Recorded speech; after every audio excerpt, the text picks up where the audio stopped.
So I'm just going to introduce this part of the afternoon, and then after that we are going to finish with a ritual. So I feel actually, I probably say this quite a lot, but this time I really mean it. I usually don't mean it, I really mean it. I'm actually really, really honoured to be introducing Shanker and Vidya. And I think it's amazing that at the moment in the Sangha, we have these 4 people who come from actually very different backgrounds in India, and yet they've come here in Sheffield and they're practicing the Dharma with us. It's quite extraordinary, really. And both Vidya and Shanker are very accomplished people, and it's fun I find it actually gives me faith that they want to practice in our Sangha. It's really inspiring to me and makes me, even more want to practice in our Sangha. So I'm just going to very briefly introduce them, and then they're going to just interview each other. Okay. So,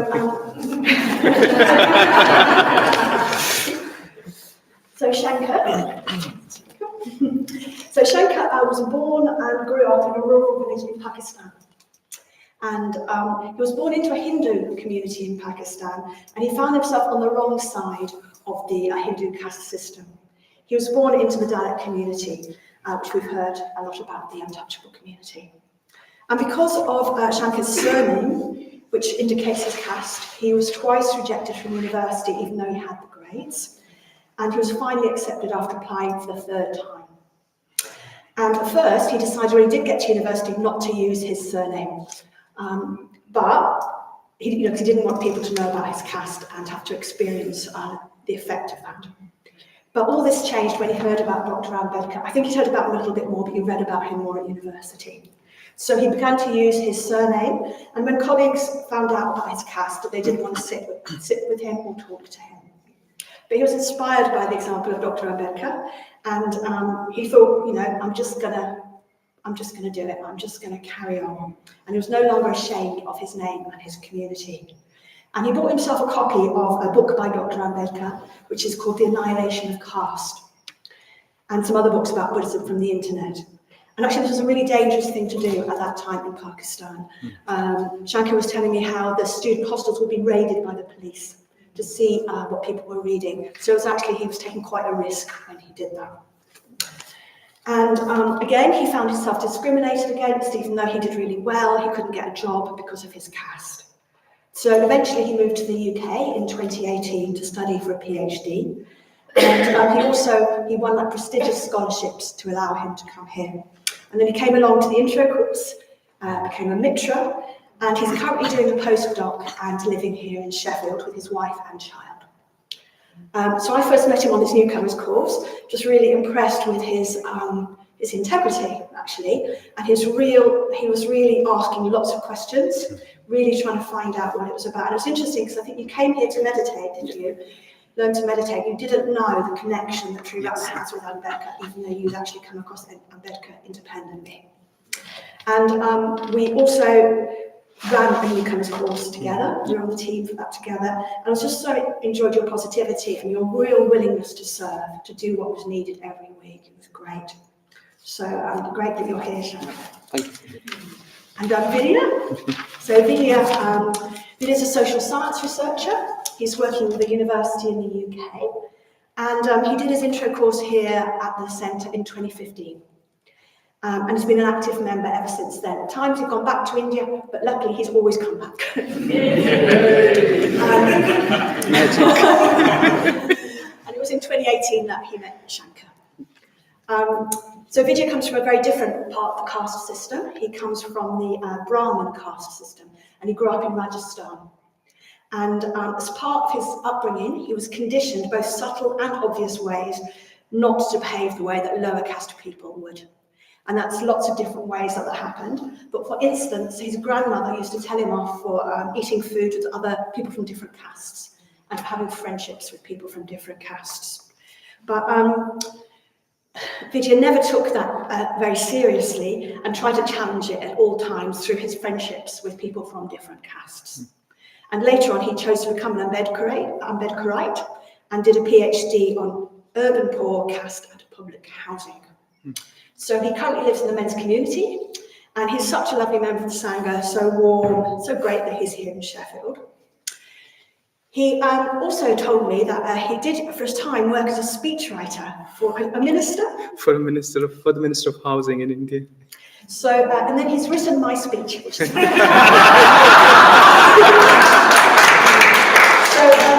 I'm just going to read you this beautiful thing that Vidya wrote. So, he said, Shanker and Vidya are divided by national boundaries, divided by the great Indian Thar Desert, and most significant of all, divided by their caste upbringing. But they are united in their common dislike for the arbitrary social divisions, discrimination, blindfolded acceptance of the social norms, united also in their love and reverence for the three jewels, and in their deep friendship and care for each other.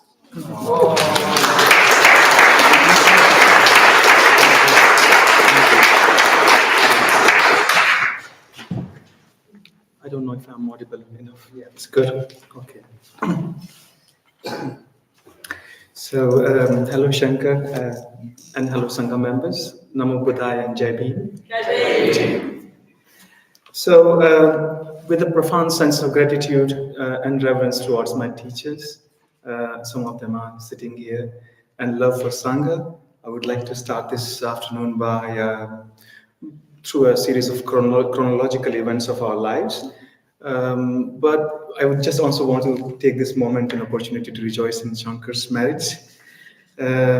Shankar, I want to rejoice in your capacity to overcome all the challenges in life with a gracious heart. And some of this you'll come to know when he'll talk about his own upbringing in his caste and his encounters with Dr. Ambedkar.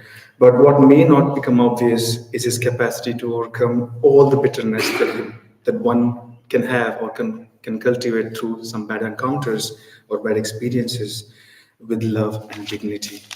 So I rejoice in that in you. I also want to rejoice in your compassionate and caring heart. His initiation into veganism happened with the feeling of love for all beings. It's not just a culture follower or a cult, joining veganism now you come to England and, do something, but love and care for all beings. And I caught, just the way we catch Dharma, I caught veganism from him.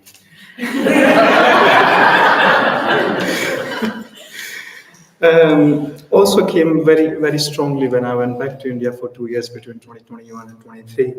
And every now and then we would do online meetings, and he would check on me, and what came across was his care and love for me. So I want to rejoice in that. And lastly, and this is maybe a bit, not obvious, but I think when you hear his account and my account and the culture which will come across through those accounts, it would make a lot of sense. And I want to rejoice in his rational thinking. I'm highlighting this when, as I said, hearing his own accounts, but specifically what is also important is that you can have access to education, but you may not be able to develop critical thinking skills. Important also because the culture and norms we grow up in, Dinesh, Shubham, Shankar, and myself, it's hard to challenge them and to be able to distance from them. And I think that I want to rejoice in that also in you. You are a truly wonderful person, Shankar, and I'm delighted to have you as my friend. And I also want to thank Sheffield Buddhist Center for making this happen for me. So thank you. Coming back to the business. So what we thought, we are friends since about 6 years now. I met him in 2018 during his intro course. And I remember, I think I was serving him tea, and I saw somebody said, "Oh, there's another Indian member." And I thought he might be the one. And I said, "Well, where are you from in India?" And he said, "No, Janab, I'm not from India, I'm from Pakistan." And for the next 5 minutes, I was awestruck. And I said, "No, it cannot happen." Shankar from Pakistan? So we thought of running it through a series of chronological events. Firstly, talking about our own reflections of growing up in our own caste. And then we will move on to talking about our encounters with Dr. Ambedkar. And then eventually we'll talk about our Dharma life and how are we connected with Dr. Ambedkar now. So if you'd like to get started with that, Shankar, just a little bit about where you grew up, what was it like growing up in your caste, and some images that might have stayed in your mind of growing up in that caste you'd like to share. Thank you, Vidya. It was so nice. Yes, it's been amazing to be with you, to be honest. Yeah, thank you very much. Well, I'll start with my village. That's where I born and grown. So I was born and raised in Samal village in Pakistan. This is the southeast side of the Pakistan. So village called Chahu Jeseji Dhani. So Jesaram is name of my father, grandfather. So this is how this village is named as well.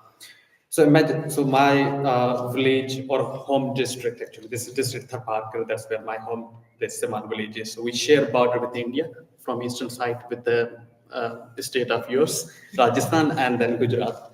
So yeah, that's where we share the border, and from south side it's the Arabian Sea. So basically, there are very few villages in Pakistan which has like all the predominantly Hindu population. So that one of them is my village. We all of the Hindus in that village. But predominantly they are like not just Hindus as in the sense, but there are different caste people, and majority is scheduled caste, or we can call it Dalit in that community. And I born to the parents of Dalit family. So now let me tell you the geography of the village, how this village is being there. So imagine, the four direction, southeast and northwest. So this village out there, I don't know how long that village been there, but untouchables are, they are kept on one side. So the reason being is like, in summer specifically, wind blows in that area from west to east, and in the winter it from north to south. So that's how it usually been the wind blow. So we untouchable kept on the southeast side of the town. So that, and then upper caste people, they are from northwest side. So wind always blows from them toward us, not from us toward them.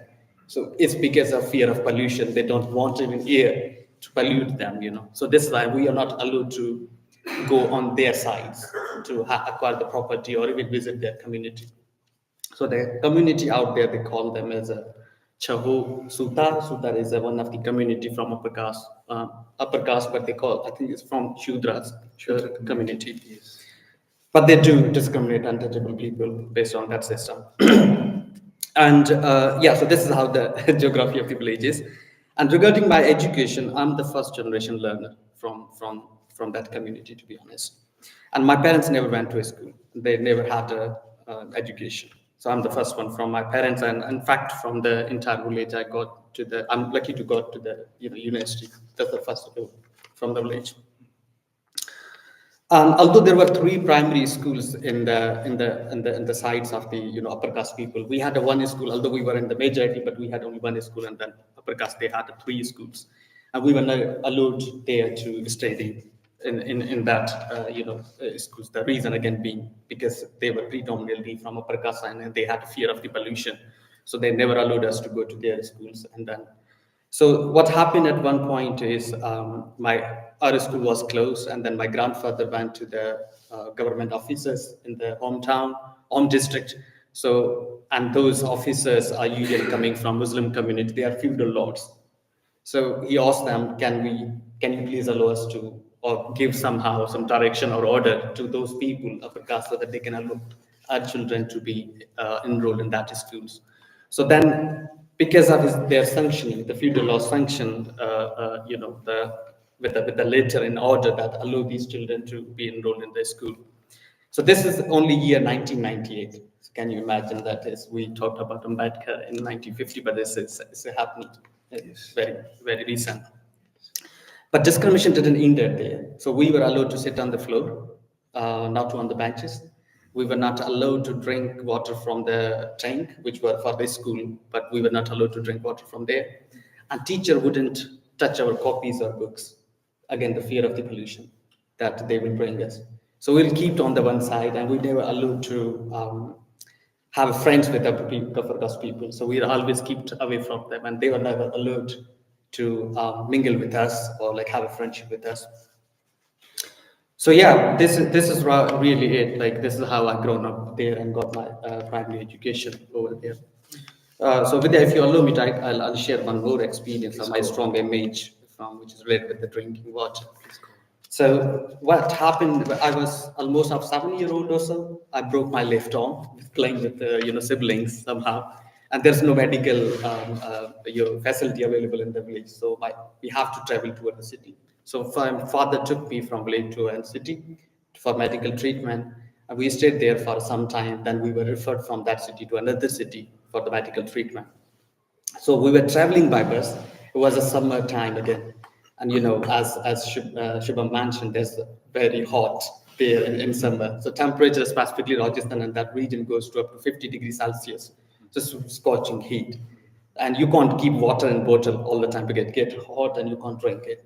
So what happened is usually bus stops after 30 minutes or so that you can get off the bus and then drink water from the communal tanks. So at one stop, bus stopped, and then I was thirsty. I asked my father, "Can I have water, please?" So then I didn't knew that we are not allowed to drink water. So he hesitated and went to the water tank, and there was a person who was serving water to the passengers. And then he asked hesitantly, that, "Can I have water?" Then they said, "What's your cost is?" The first, they didn't offer the water. They asked first, "What's your cost?" And he was hesitant. If he would tell them real cost, they won't offer him a water, whatever the reason. So he lied actually. He said, I'm Sudar, which comes from the upper caste. I was looking at my father, and he lied, and then he got water. I drank water. I remember now the reason being because my father was very strict in a sense, like he used to teach us that be honest, don't tell a lie. But he lied himself.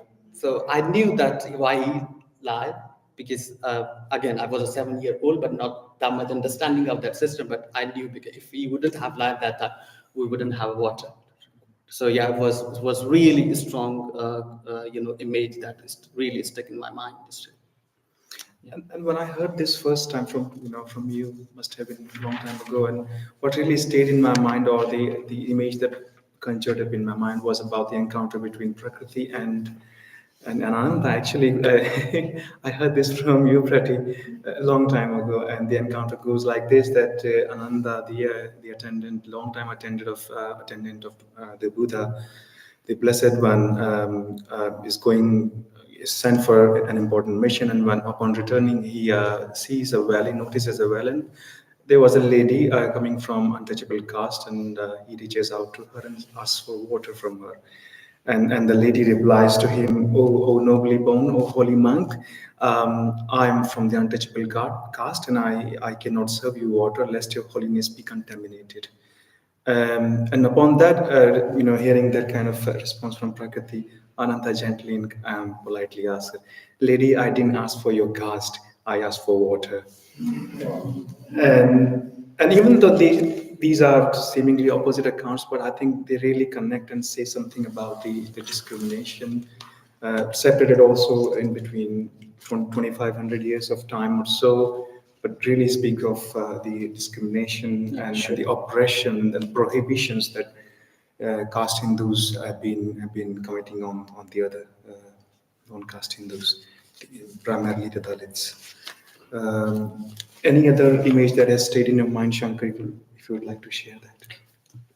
Yeah, sure. So that's really inspirational story. I was thinking about 2,500 years and just thinking about 1998. This is really so moving. So yes, definitely. After my primary education, my father sent me to city to get a higher education, and that was the first time happened ever in the village, and everybody opposed. Again, the reason was clear that if they send us to the cities, we will be more discriminated, and there was no other person who can look after us.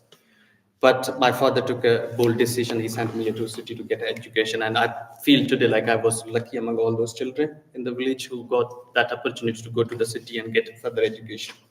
So when I went to the city, I had a big exposure. The boy who never been in a city before. So I was like amazed to see all those infrastructure, vehicles. That was first time I see those 7 cars and roads on there. It has a really profound impact on me. And then the first thing which I did, I hide my caste that time, as Satyajyoti said. But that later on, I just removed that thing. But the first thing I did, because I don't want it to be double discriminated there. Because I knew from my experience that in village, Hindus, upper caste Hindus, they were discriminating us. But those Muslim community, in some villages, the Muslims are living with Hindus. When they knew it, that caste system is being practiced and these peoples are discriminated, then they started discriminating as well. So I was surprised, why you people, you don't have that relation. So that's why, because in the cities, the majority is a Muslim. So I just hide my caste, that's the reason. But the good thing happened is like many of those Muslims didn't knew about the caste system. Those who stayed in the rural areas or villages with the Hindus, they knew, but most of them, they didn't knew it. They consider Hindus as equal. They are just Hindu, they don't know about that hierarchy, which was good for me, that at least they don't know. So I didn't want to tell them, so that, again, fear of the discrimination. Double discrimination, definitely, from the Hindu caste and then from the Muslim community, yeah. So on that, Vidya, is really, that's what my strong image is. I still remember from my childhood. So what do you think about what your personal account being on that strong images, I have few commonalities, but of course, being brought up in a completely different, completely opposite end of the spectrum, I would say, in terms of caste upbringing. Some similarities in the sense that I also first teenage, I would say first few years until my early teenage, I was in village. I wasn't really sure if I was in a village or a city because my father would keep moving from town to the village often, and I would tag along. So I think my experience of being raised in my caste was actually observing discrimination being happening on others. And so, as Shankar pointed out, there's a difference between how this happens in the villages and how it actually pans out in the cities. Cities somehow offer some sort of anonymity, which is not possible in village society. And I saw how discrimination happens, and I must have been 5 or 6. So the ritual was like, everybody would help work as a help, for the house, for the field. And so my aunt would ask me to come along and help her out in fetching water from the village well. And we had one well, and still talking about Rajasthan and Sindh, primarily very sort of desert-like climate. So water is scarce. Having only one village meant that both Dalit and the non-Dalit would fetch water from the same village. But what was striking for me was seeing some women fetching water during the afternoon time, peak of the summers. Shankar mentioned 50 degrees Celsius, and there was strong warning for kids also: don't go out, don't play. And as kids, you would sneak out. You always want to challenge.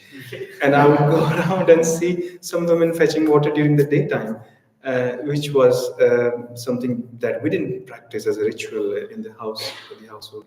And then once this happened, that I politely asked my aunt, so why is this that some women come and fetch water during the afternoon time, and why are we fetching water during the evening? And they say my aunt's reply was very standard in the sense that a Brahmin family would give a standard reply to their kids in the form of conditioning, and the conditioning was, son, they are from low caste, and their shadow should not fall upon us. And if you're moving around during the daytime, shadows would be shorter. And if you're moving around in the evening time, shadows might be longer. And if their shadow casts upon us, then we would be polluted. She didn't give this elaborate explanation, but her explanation was very simple. They are from low caste. But then I also was very curious, as I have always been, and I asked, but why is it so that we are fetching the water from the same well that is being, used by the other caste people also? Isn't the water get polluted itself? And she, of course, obviously didn't have any answer to that question. This was me, being 5-year-old.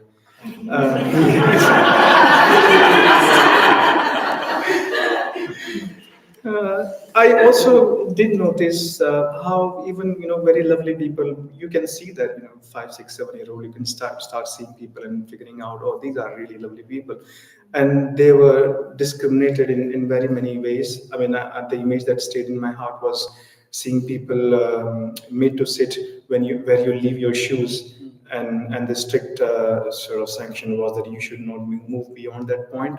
And I'm talking about people coming from Dalit caste. So being raised in a Brahmin family, people would visit for some affairs.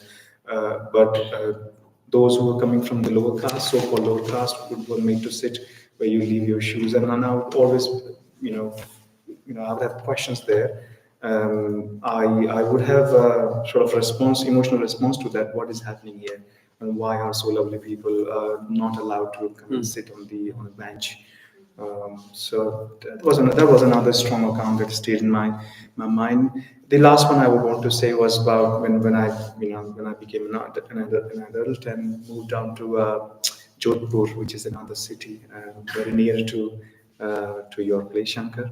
And I happened to live with my uncle, but also my grandmother used to live with us. So my grandmother was very strict in caste conditioning. So I had friends from, and again, reference to that can be given to Dr. Ambedkar. Dr. Ambedkar was also the first lawmaker for India. So he came out with some positive affirmations for the upliftment of the downtrodden. And so what he also did, we haven't talked about this, is that he came out with the idea of reservations for people who coming from depressed classes, scheduled caste, in education, in jobs. So as a result of that, when I did my undergrad, I came across many people who are coming from not so privileged caste backgrounds, and as it would be my way of attending my friends. I would invite them over and have lunch with them sometimes.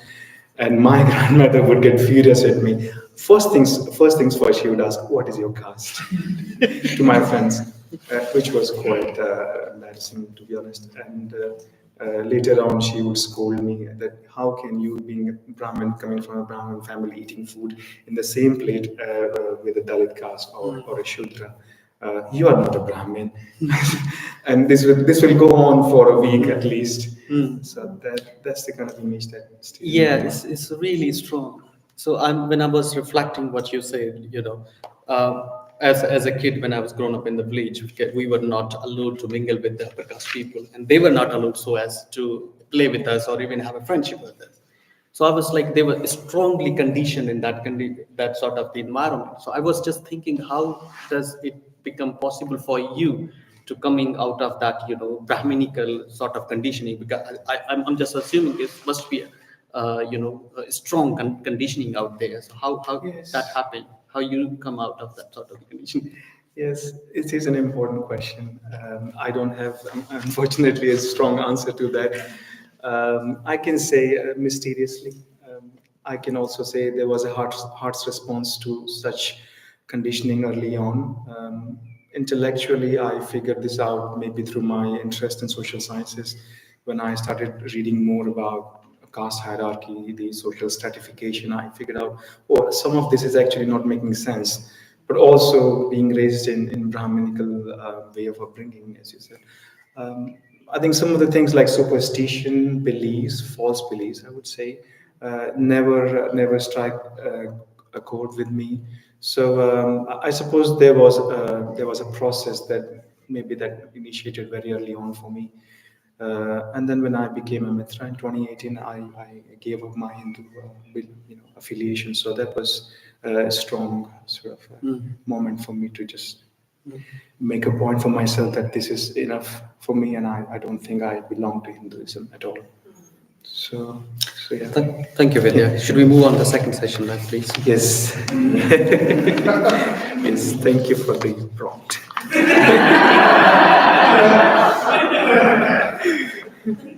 So, if you move on to our second theme, which is about our encounters with Dr. Ambedkar, Shankar, would you like to say something about that? How did that happen in your case?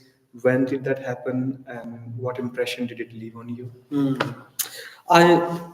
I think I must have. I'm not sure when.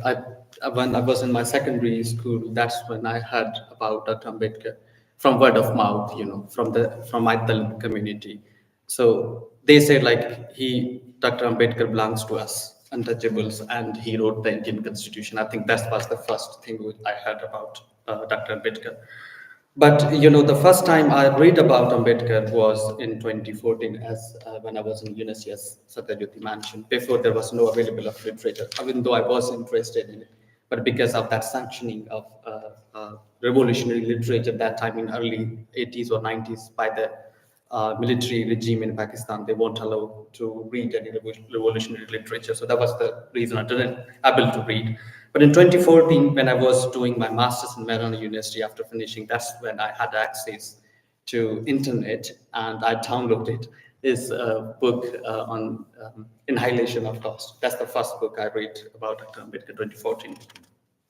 I just read in one sitting. It was so amazing and it was so moving that what's the reality? He told about the caste system, about the true face of Mahatma Gandhi. To be honest, I was considering him as a hero. To be honest, before I said no, this is completely hell. The way he considered sort of the society. So it was really amazing. And then regularly I started reading about Dr. Ambedkar. So the first impression of him on me was like as a social reformer. I didn't knew his religious perspective, but as a social reformer. And that was important for me, again, as the first point, because I'm, again, belongs to the same community. So he became my ideal, to be honest, and hero who really fought for the rights of the marginalized communities and their dignity specifically, I would say, because they were like self-respect and dignity. I didn't have mine unless I read the Ambedkar, to be honest. So on the specific account of Dr. Ambedkar, I'm going to mention here as that when Dr. Ambedkar came back after having his doctorate from USA and London School of Economics, when he was serving in the Baroda Strait. Royal family of Royal family up there. So he was in the office and he was refused by his office attendant to give him a water or even take files from him. Again, the fear of the pollution, which was like left a big impression on me in a sense, like, see, he is the person who has the capability and you are judging this person based on his cost. This is ridiculous. But then he, vowed that day or that time that he will make sure he will dedicate his life to, to eradicate this sort of the evils, untouchability, and this sort of the things in the society. So it really left me a big impression on me, because whenever I am treated unfairly or discriminated based on my caste, I just remember this account of Dr. Ambedkar and really boost my motivation. I say, like, whatever you say, it doesn't matter to me. So that's when in 2014, I started writing my caste with my name. I say, I don't care anymore. So whatever you say it. I don't care anymore. So that's really had a big impression on me from the Dr. Ambedkar. So what about you? How did you encounter with the Dr. Ambedkar at the first time? My encounters with Dr. Ambedkar again happened during my higher education. So as I mentioned briefly, I took some serious interest in social sciences, and I think what did strike in between me and him was that the problems, the challenges that I was coming across in my social science study, and what I really struck for me that he was dealing those challenges head on, or he dealt. At least he did some initiation for that heads on back in the 50s and 60s. So that was my first impression that Ambedkar left on me as a social reformer, again, as you said. I was also aware of his big role in writing the Indian Constitution, and his opposition to International Congress and Mahatma Gandhi. Well, we should stop saying him Mahatma, actually. It's just Gandhi, Mr. Gandhi, for their interests, or for their I wouldn't say interest, for their belief that they want to carry on the caste discrimination as it has been for ages, for centuries in India. So Dr. Ambedkar had a strong opposition to that, and I was aware of that during my studies, and also particularly when I did my PhD. And as Satyajyoti mentioned, that was the time when I discovered my identity as an Ambedkarite researcher. there's a specific category of researchers who affiliate themselves as Ambedkarites and want to carry forward the legacy of, in some sense, but work that Dr. Ambedkar left.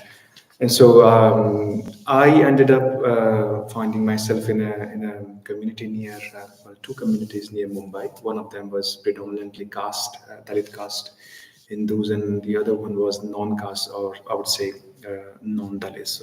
So what really struck in me was that how this community, Dalit community, saw it with what reverence they saw Dr. Ambedkar. That really stayed in my heart. And how his call, his call of educating, agitating, and organizing, they really took it seriously. And that also became a point of interest for my research because, as I was mentioning this to you, Shankar, you coming from Pakistan and having some idea of how public sector operates. Yeah, sure. I mean, particularly saying about the public housing that these people were fighting for. So they organized, they educated themselves about their rights. They organized and they agitated about why is it so that they are not getting housing allocation in time. So this was very impressive in their case, and that became a part of my case study in my PhD, and I developed a strong interest in Dr. Ambedkar's work. But again, his Dharma side was still not very clear to me, very obvious to me back then. I must also mention this was the time when I was doing my introductory course and going backwards and forwards in India and back to England. This encounter between me and Bodhinaga, he's seeing me.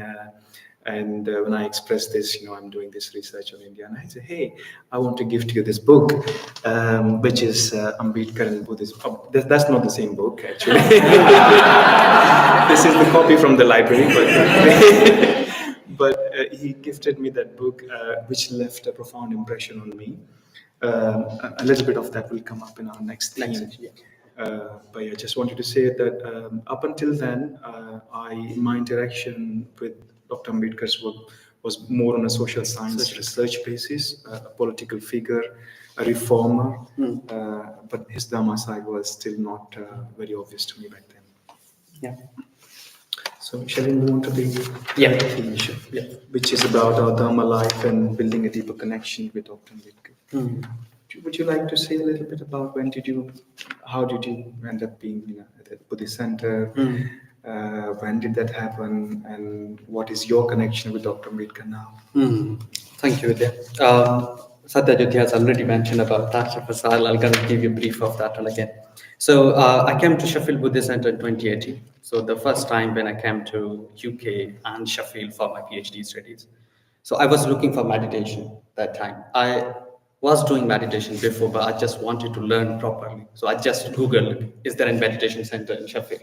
That's where I found the Sheffield Buddhist Center. And there was an introductory course. If you're interested in meditation, just register. And then I signed up for that course, and I just appeared on the day. And Satyajyoti and Bodhinaga was leading that introductory course, and I appeared there. And I think the teaching team mentioned that we consider Buddha as a human being like us, and he's not a god. I said, what? That really struck me. Before it was like he was considered as a god in my mind, because that's how we were told. So and then I had lots of questions that time to know about, because it was really interesting that he said like it's not we don't consider him as a god, but as a human being like us. I had lots of questions. So, and then the team, Satyajyoti, Bodhinaga, they really patiently listened to my question and replied to my questions. Some of them questions, if they were not sure about, they will directly tell me, okay, we are not sure about those things.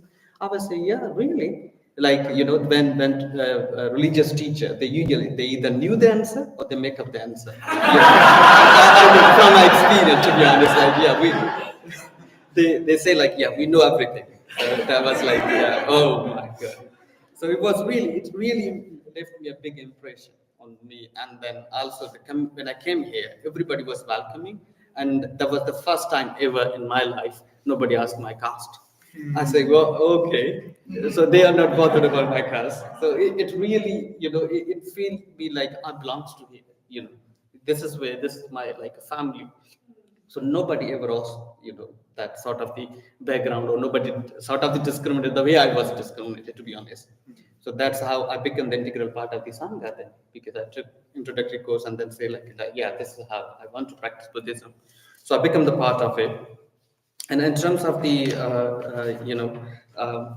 Buddhism and Ambedkar, because I was not aware of his Buddhism perspective, Dr. Ambedkar's Buddhism perspective, until very recently when I read again the same book, Ambedkar and Buddhism, which earlier didn't appeal to me in a sense. I thought like he embraced Buddhism is his personal choice, was not something, but because I was not aware of that thing. When I read this book, I think, yeah, it was for a reason.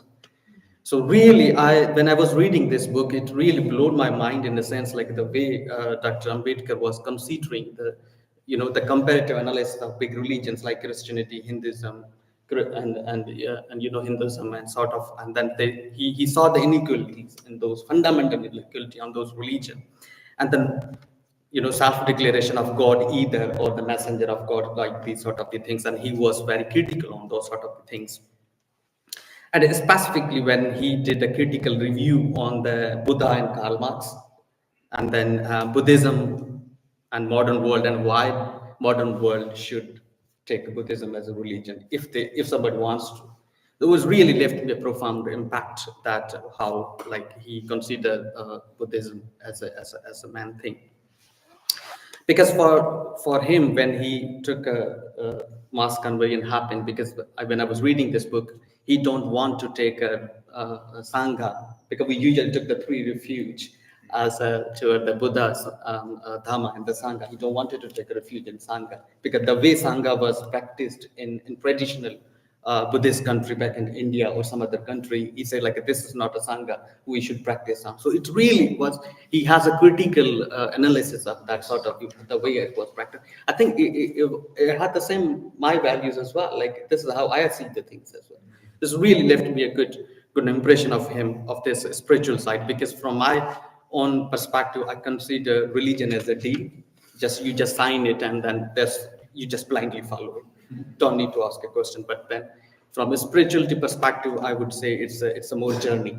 You have to experience it, you have to follow the path, you have to investigate, and that's how you'll see the reality of things. So that's really left a big impression from Ambedkar's perspective of the Buddhism, and I'm still learning about his side of the Buddhism, and so that's really my first impression of him.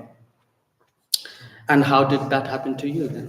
Yeah, so in my case, I'll just be very brief in this. So as Satyajyoti briefly mentioned, I had my introductory in 2015, became a minister in 2018.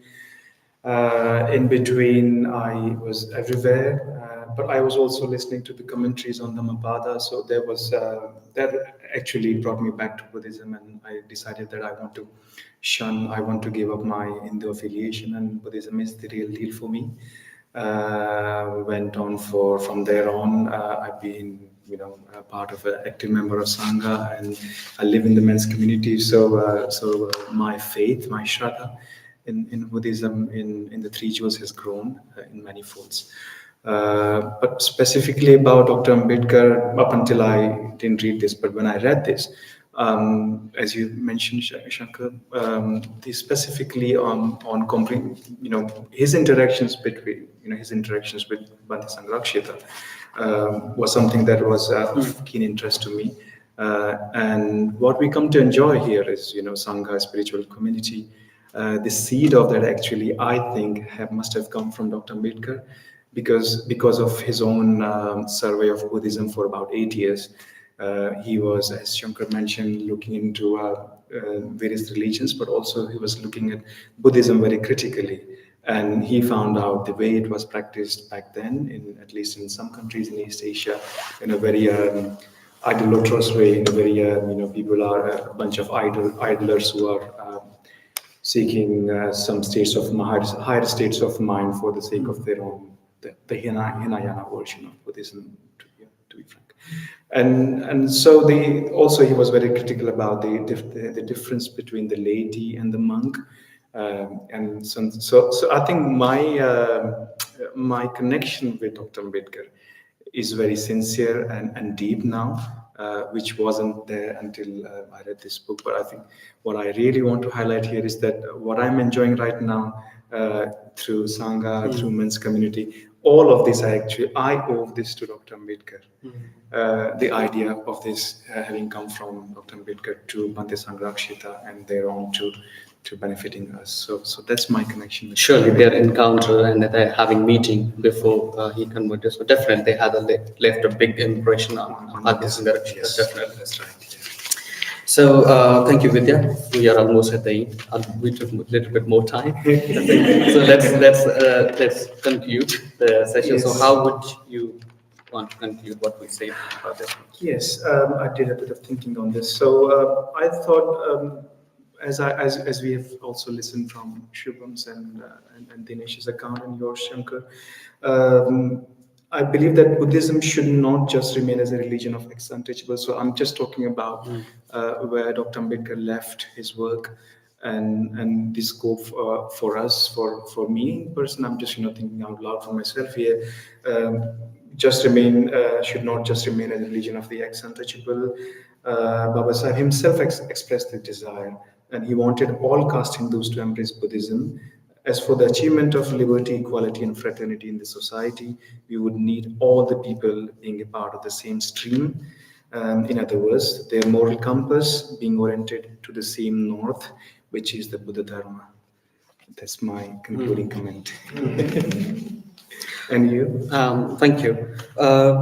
Yeah, sure. So, we talked all this historical events which happened in India, and especially in terms of the untouchability. So, if we talk about today's, this modern time, and specifically in terms of the society, so I think this Ambedkar Day should be the reminder for all of us in a way, like we or the society is also divided into a different sort of the layers, if we say the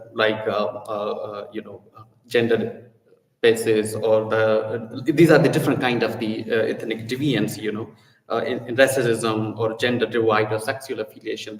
These are the modern time of the deviance in the society. So I think this is more relevant to the society, the work or the hard work Ambedkar did, to be honest. So it's more relevant, and we should consider his vision was not to just blindly follow the Buddhism in a way what was written. We have to see the critical in a way that what is needed in the current time, in a way to have more prosperous society in terms of the Sangha community. I think it's very important, which we can grow together as a spiritual community in the Sangha.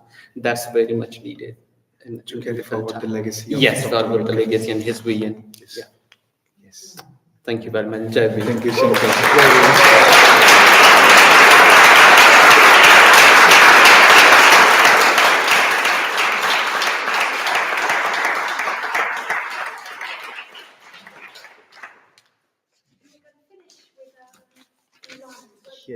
Yes, definitely. Taking my mic off, I can hold it. So what we also thought that we would like to end this session, but probably just mark an end to the day with the 4 lines from the Karanyamrita Sutta, and which are very, very fitting for the today's event.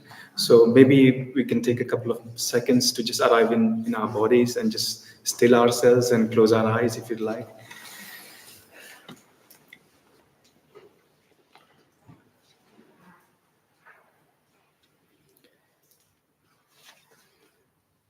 May no one deceive or look down on another. May no one be angry with another. May no one react to another. May no one want another to suffer. May no one deceive or look down on another. May no one be angry with another. May no one react to another. May no one want another to suffer. Jai Bhim. So, in a minute, we're going to have a short break, a chance to have a leg stretch, just that.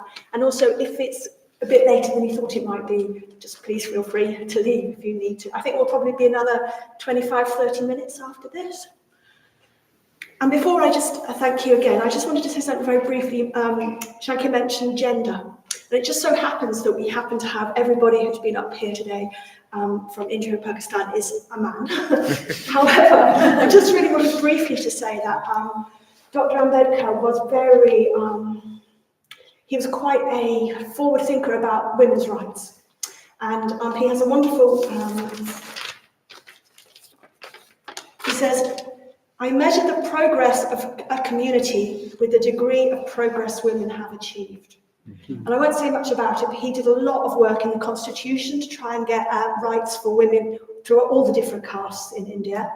And also, just in my experience of the women from the Triratna community, they're amazing. They're amazing. Women taking leadership roles, women, really doing amazing things. So I'll just leave it at that. We haven't got much time. But just in case it looked like this was just a Dharma revolution for 50%. That really isn't that.